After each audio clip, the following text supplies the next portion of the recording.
কেউই নাই, কেউই নাই। এবার বান্দা 99 জন মানুষকে ফোন করে বান্দা হাঁটি হাঁটি পা পা করে হেদায়েতের পথে দৌড়ায়, তওবার পথে দৌড়ায়। তখন বান্দার বুঝে আসছে, আহা, আমার মতন গুনাহগার কেউই নাই, আল্লাহ কে আমাকে মাফ করবে, মাফ করবে। এই কথা বলতে বলতে যখন বান্দা একটা সাধু ব্যক্তির কাছে চলে গেলেন, যে বান্দা সাধু কাকে বলা হয়, যে বলে ধ্যান করে, ধ্যান করে, ওই সাধু ব্যক্তির কাছে যাওয়ার পর, সাধু ব্যক্তির কাছে যাওয়ার পর বলে, সাধু ভাই আপনি একটা কথা জবাব দিতে পারবেন? বলো কি?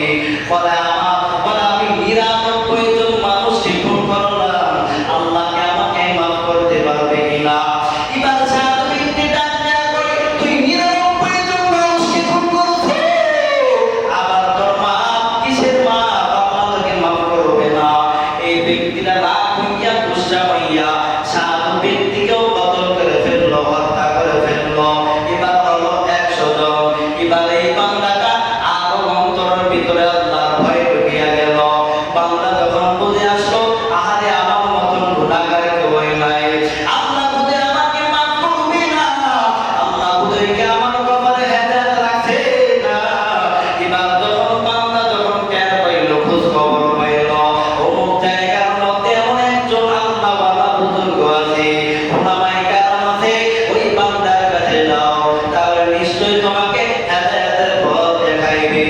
এবার বান্দা দৌড়ায়, এবার যখন হাঁটি হাঁটি পা পা করে রওনা দিছে, প্রতিমধ্যে বান্দা ইন্তেকাল হয়ে গেল।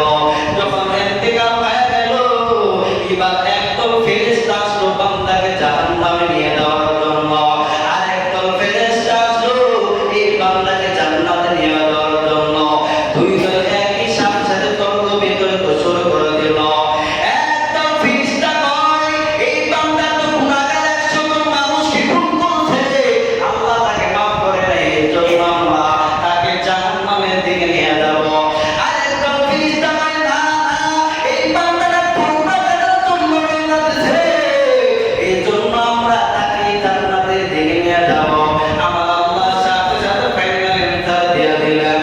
আমার আল্লাহ জানাতে ফেরেশতাদের দল, তোমরা জানো না কি আমি আল্লাহর এক নাম রহমান, আমি আল্লাহর এক নাম রহিম, কি তোমরা জানো না?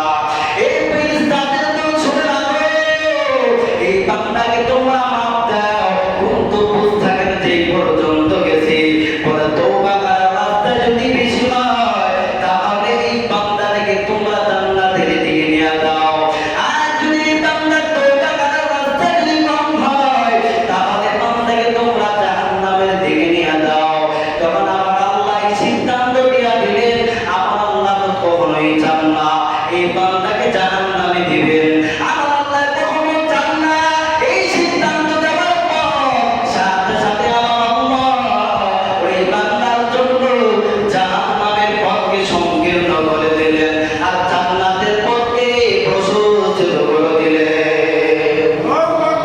তখন জান্নাতের ফেরেশতারা আসলো, নিয়ে যাও, জান্নাতের দিকে নিয়ে যাও। এবার ফেরেশতারা অনুযায়ী বান্দাকে জান্নাতের ফেরেশতাগুলো নিয়ে গেল। এই জন্য বলি ভাই, দুনিয়াতে যত বড় গুনাহ করি না কে, আমার আল্লাহ দয়া মায়া তার চাইতে বেশি, তার চাইতে বেশি। এই জন্য আমার আল্লাহ মায়ার মধুর ডাক দেয়া কই, বান্দা কেমন করে করছিস তুই, লা তাকনাতু মির